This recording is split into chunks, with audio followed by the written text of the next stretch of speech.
Hello, adventurers, and welcome back to the Legend of Kelamentura recap series. It has been a while since I've done one of these. 2 months according to the YouTube. I just quick look on YouTube there for the last one was uploaded. So apologies for that. It hasn't been 2 months since the previous session. It's only been about a week. In that time, we have had session 11, 12, and 13. So 3 sessions to recap. I think I did try to do one of these for session 11, but I had issues with the recording. I don't know what actually happened, but something went wrong and it just didn't work. And then I kind of life kind of got distracted, and Christmas and everything else. Run up to Christmas and all sorts of things coming and going and happening, and then Critical Role starting back up. But I just got distracted and forgot to do these.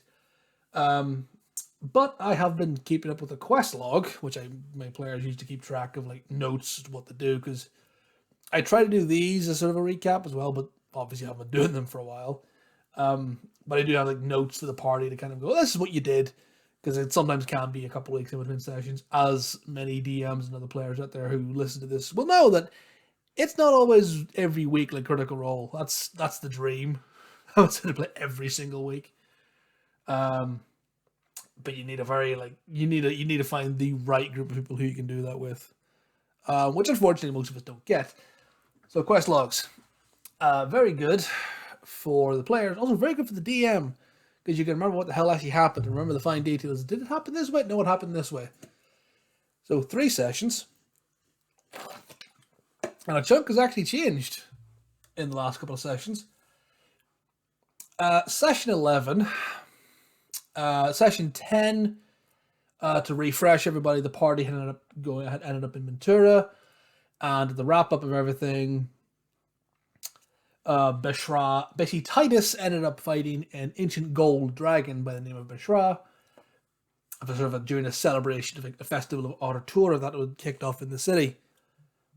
So that was that, and yeah, that was kind of the end of session 10. Session 11 kind of carried on directly from that, with the party reacting to the fight with an ancient gold dragon.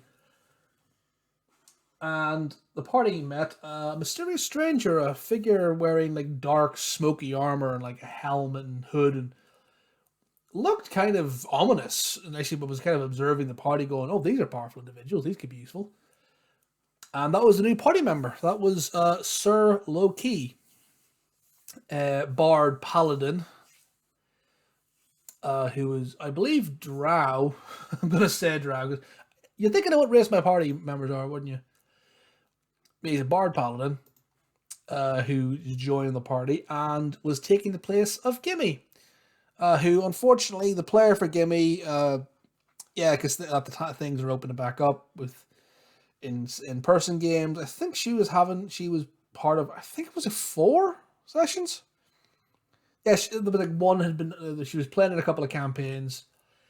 Another one opened up that would allow those one that was starting up was going to be in person, which would have brought her to 4 or 5 a week, which just was not sustainable. So fortunately, Kelamentura got dropped.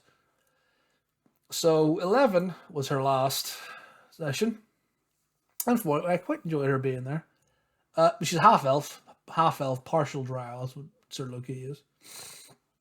He has connections to the Underdark and the Drow, is what it is.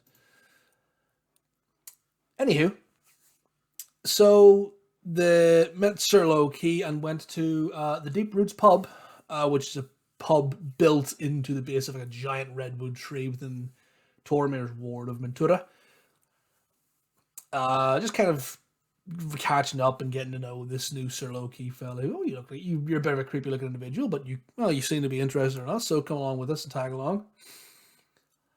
And at that point during this conversation, Lorilla kind of opened up to Titus and had a drunken lament about how she wasn't doing enough and wanted to do more, and everything else about her visions quest and everything she was part of.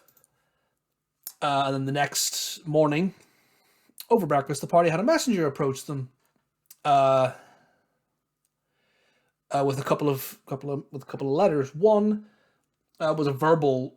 One was a request from about the meeting with Kath, the head, one of the clerks in the Adventurers Guild, had set up. between the party, Earl Prashar, and a woman by the name of Wilder, Angela Wilder. And also a letter from Bashar. So Bashar requesting the party's attendance, and then also this meeting with the council.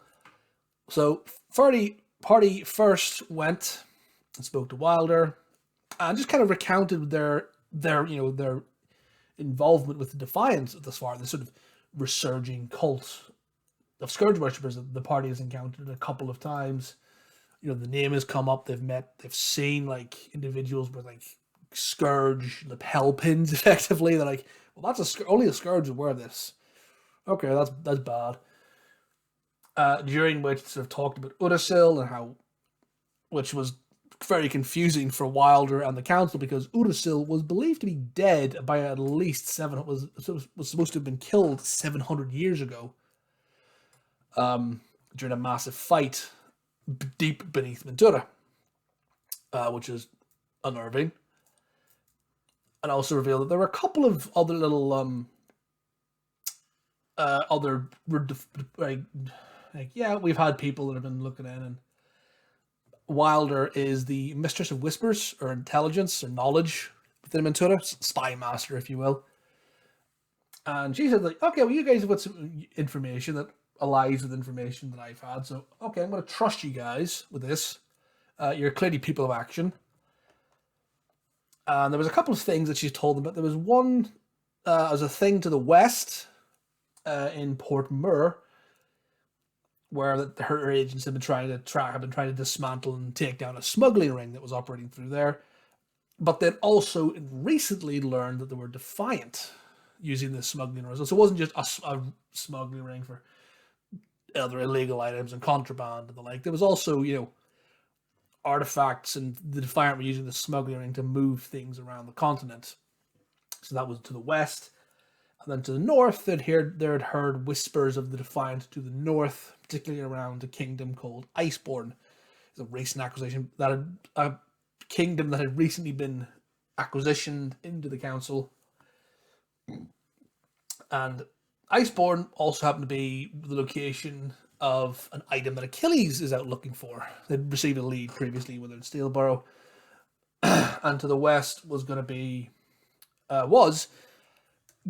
where Omar, Gymy's husband, was going to be. So I had a whole thing written out for, okay, you can go north for Achilles, you can go west for Omar and Gymy's, north for Achilles and west for Omar and Gymy's background, which would have taken them down one path, but they're kind of heading north now, and also no reason to go west now that Omar, because Gymy's leaving. Omar came back. So kind of no real reason to go that way.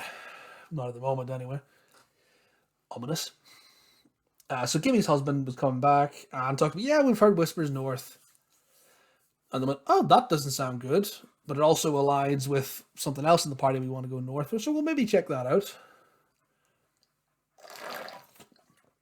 And also happened to be, while during this meeting, Lorilla started to relay her talk about the visions she had had. One of which is specifically talked about an evil force beneath Mentura, beneath the city. Some sort of evil force we're stirring, and this doesn't sound very good. And is there anything you guys can do, or anything you know about that we can talk about? Which Weller's like, we've heard of nothing matching that description beneath the city. That doesn't sound very good at all. We will look into this for you. Just give us some time. And this is where they talked about the only thing we know about beneath the city was this fight where Uddasil was believed to be killed, and there was a beholder down there as well, but that was 700 years ago, and the whole city, dwarven Duergar city called Duath, partly learned that later on, was kind of brought down and collapsed. So they're not really sure what could be down there, but the party's more than welcome to go and look. And Wilder would come back with some more information. Party then left and went to go meet with Bashra, the ancient gold dragon, who was the head of the thing, like called the conclave metallic. So the head of these gold metallic dragons that reside within Mentura. Some history there. I covered it in a previous video, so I'm not going to go into it again. But Bashra is kind of involved and tied in with the council, and the history of Mentura. While there, Bishra told the party that a copper dragon, a young copper dragon by the name of Kovla, had gone missing, effectively. Their enclave where they lived was near Kivik, so it was kind of in the direction of Kivik, and Kovla had been missing for a while. A couple of weeks, maybe a month previous, was like last seen heading north from Kivik. Hadn't really been seen since. I mean, they're a young dragon, but they're still a dragon, so it's kind of like, we haven't seen him in a while or heard from him, so can you go check it out, please? And the party have agreed to do so. There was no great sense of urgency because, while yes, we haven't heard from him, he's a young dragon, we still would like to know what's going on because we're just curious. He doesn't really do this, so that's another line of inquiry.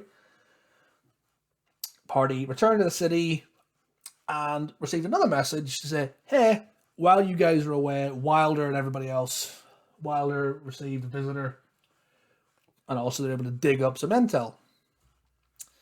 The intel being about this told, so they're able to recount about this fight and look at that. Well, that's what's down there, and we'll look into it more. But of course, you do your own research, see what you guys come up with. And Gymy also reunited with her husband, Omar. He had basically came and reported in on the situation in Portmore. Talked about, there's a smuggling ring in Portmore, the Defiant are using it to bring things through. There's also a link to Ektorp, we believe, which is like a logging town type thing further to the south. And it ended up with basically the party going off, being given a sack of gold from Wilder, going, yeah, he's one of my best agents. But, he's done enough for me at the moment, and I can't really hold him anymore. He's a wife and a kid that love him. Family, he's free, basically. Kind of like, effectively, Omar's retirement party. So the party went off and did that. That was session 11.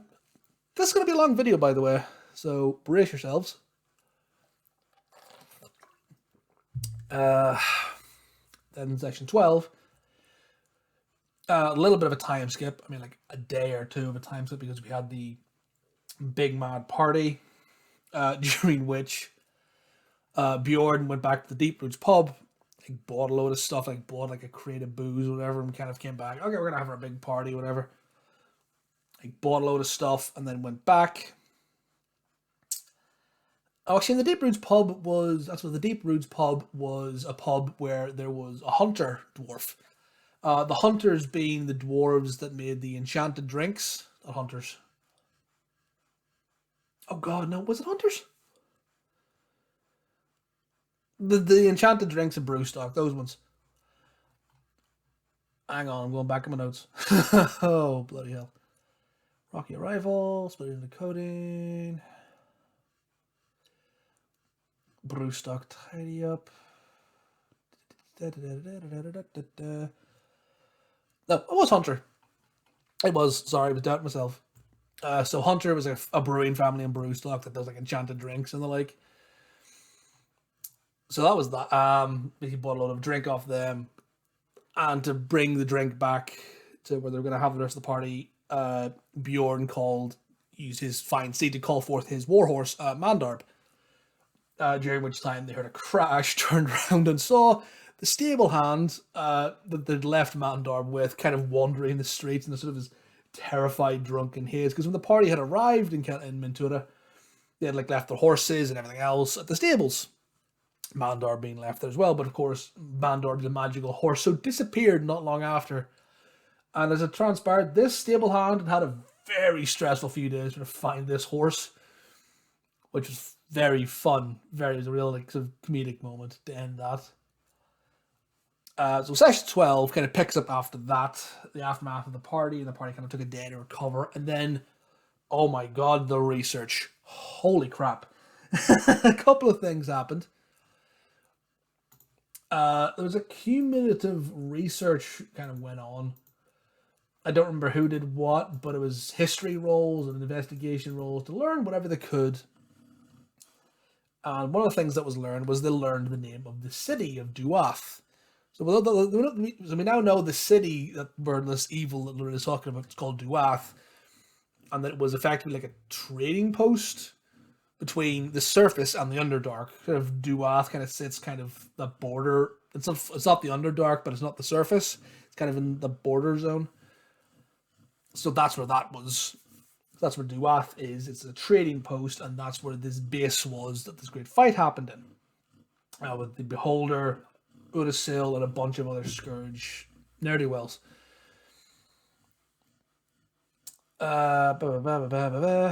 And then using all this information between that, guidance, and some bardic inspiration, Soraya rolled a history check of 28, which was insane. And she kind of got everything else about Okata. She learned that the Beholder was called Okata. Was known as Okata the Plotter, effectively. He was a very important tactician in the Purge. And she also did a similar history check on Bjorn's Warhammer, this hammer that Bjorn had picked up previously in Brewstock. One that he had been told by a priest in the Temple of Barad-dûn that there's some history to this hammer. Just, I would urge caution with it. It's a powerful weapon, truly. I would urge caution. I went, okay, that's interesting.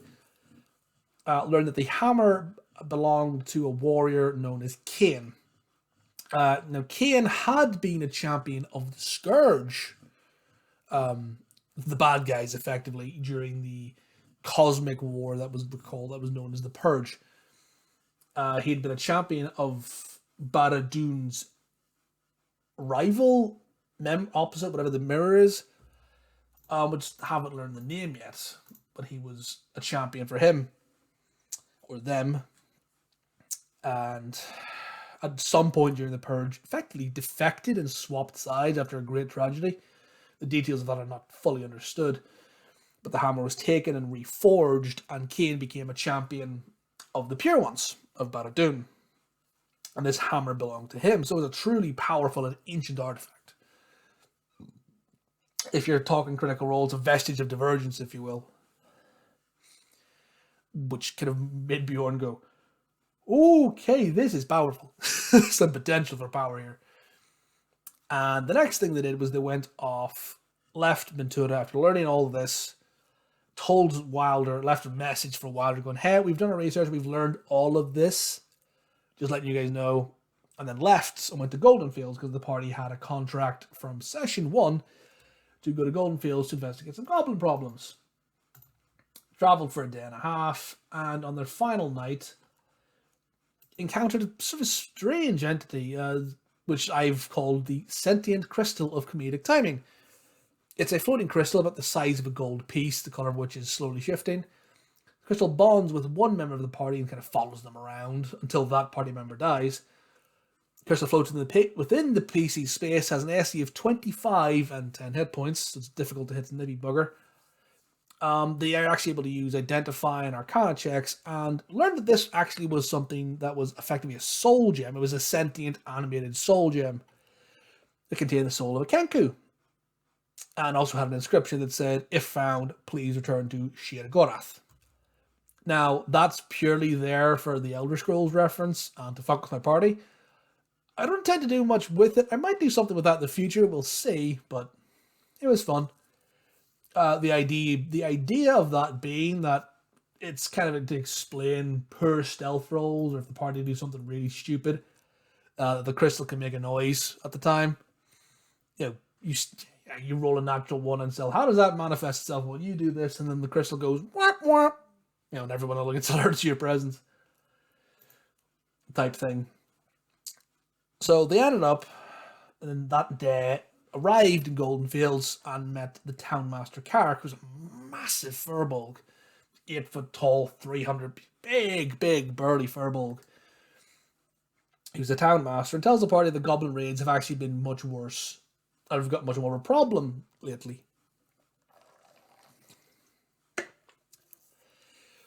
Saying that they've been, they've been more brazen, they've been actually come and hit some of the central barns and spoiled crop. It's not just, this isn't just like goblin raids on an outer farm. They've actually gotten quite bold, which is uncharacteristic. And they seem to be fairly well organized now. It's weird. Okay, that's not good. So the party went out to one of the worst affected farms and they're able to, using Bjorn using his eagle hawk companion Aeolus, spotted a raid that was incoming, some very large creatures and dozens and dozens of goblins. Ended up being a fight between the party, I think it was 20 odd goblins, a number of goblin chiefs and a couple of trolls, and also a mage that was invisible. The party did win, but not before, the trolls did a chunk of damage. The goblins were able to, rain fire down on a lot of the party members, not doing a huge amount of damage, but, kind of harassing them and tying them up. Lorilla was actually able to use Wall of Thorns to kind of cover a huge portion of them. I think it was 8 goblins with a single spell, just kind of like, just shredded them. We also had Ser Lowe Quay crit against one of the trolls, and I think it was 80 plus points of damage. It was absolutely insane. Just eviscerated a troll. And Achilles getting a sneak attack crit on the other troll and just dropping it. And then rolling a natural 20 on a perception check to spot the mage, the spellcaster, who was fucking running away. And also Titus using him, one of his runes as a rune knight, using the fire rune to basically trap one of the trolls. I believe it's the fire snare thing. Like, he hits the target, but it does fire damage. They have to make a save, otherwise they're trapped and restrained effectively. Which, at the time, I was kind of like, I'm trying to kill you guys, but this is really fucking badass. So then the mage dashed the fuck away. I was like, nope, I'm out of here. And Achilles and Lorilla gave chase. At which point the party leveled up. They finally got to level 11. They started the campaign at level 10. I had thought about leveling them up sooner, but kind of people leaving, people coming into the party, people leaving the party, and I just couldn't find a break point. But also now being level 11 kind of ties in quite well. I do have plans to make this last quite a while, so the leveling up process could be quite slow. But I haven't really complained yet. Yeah, they are a very powerful party. There's a lot of multi-class. A lot of people already know how to get the most out of their PCs. Maybe some min-maxing, you could say, if you looked at it, but they're powerful enough, and it'll take a while, but I'll find their weaknesses and I'll make them suffer for it. So, session 13, the last session, Lorilla and Achilles went and chased down this mage. But he managed to, with using Achilles using his swashbuckler's panache, was able to basically call out to the mage and beseech him to stop. And Lorilla, giving chase as a giant eagle, was able to spot movement in the brush, kind of came down. And between the two of them, tried to talk to the mage and kind of peacefully resolve this and try to get him to talk him down and surrender, and we don't want to hurt you. Didn't go well, and the mage did end up using his big gun, Cone of Cold. I rolled poorly on damage, and everybody else rolled well on their saves. But the mage ended up getting tied up, held in place, restrained, and dragged back with everybody else. Meanwhile, the rest of the party, Lowe Quay, Bjorn, Soraya, and Titus, were dealing with the goblin that they had managed to capture, a goblin chief whose name was Gesh. So Gesh was initially resistant to the interrogation attempt, but the party went from interrogation to, using honey. Effectively going, okay, for every kind of going, okay, we're not going to kill you. We don't want to kill you. We have no real need to kill you. In fact, we want to help you. And we'll give you gold. So effectively, he was like answering questions. Every time you answer a question, we'll give you money, and we're not going to kill you. And also, in fact, not only are we not going to kill you. Now, if you basically, if you want, we can reform you. We can give you a letter of recommendation, and we can help you get away from sort of this toxic goblin lifestyle that you're trapped in. Which guys were like, okay, that's fine. I think there were some good persuasion rolls in there as well, but that ultimately ended up with Gesh getting a crap load of gold and get, I think, 500 or 600 gold from the party to basically go into the lair, speak to his goblin friends, and say, "Hey, we don't have to fight these guys. Trust me, the people that are coming, they're really fucking powerful. I'm like the only person who survived. The other goblins are fucked off or dead. They give me a lot of gold and a letter of recommendation. We can stop this." And the goblins went, "Yeah, all right, that makes sense," and left. Just kind of removed the goblins from the upcoming boss fight. So that was the goblins gone. Woe to the DM who plans. And the mage is brought back. Was very resistant to interrogation. They tried just straight up, intimidation. Rolled very good intimidation. The mage is, "Okay, I'll answer your questions," and then Zone of Truth was used. But Zone of Truth doesn't force you to answer the questions. You can be evasive. And he was very evasive in his answers. Ultimately, that led to Bjorn casting Suggestion on him, which he failed the saving throw. Excuse me. And with Suggestion cast upon them, effectively it was like, okay, well, a Suggestion kind of overrides his resistance to the question. He kind of told them everything. It was, yeah, there's an Archmage in there, a bunch of really tough fighters. The goblins are there as well. The Archmage is very powerful, so you might want to look out for him. And the mage, who was a member of the Defiant, he was a Scourge worshipper, was summarily executed by Achilles and Bjorn. Just nope, slit the stores and just leave. You're a Scourge worshipping asshole. You're dead. Dead. Gesh then led the party into the lair, where they fought against the mage, the gladiators, and what turned out to be a zombie beholder in a cage, which the party fucking walked over because they rolled some incredible stealth rolls and managed to sneak into the lair. They managed to avoid all the traps and stuff that I'd laid for them. With Gesh, the goblin himself. "Oh yeah, I remember all these traps. Don't worry, I'll lead you around them all. You're paying me." And then managed to stealth into the lair and avoid the guards. Like, Achilles was also invisible, so yeah, managed to stealth in and climb up, and the whole party got a surprise round, and then just kind of engaged everybody else, took everything down. It was a fun combat. I'm not gonna lie. But I'm learning to throw a lot more stuff at my party. Throw a lot more combat at them. Try to wear them down.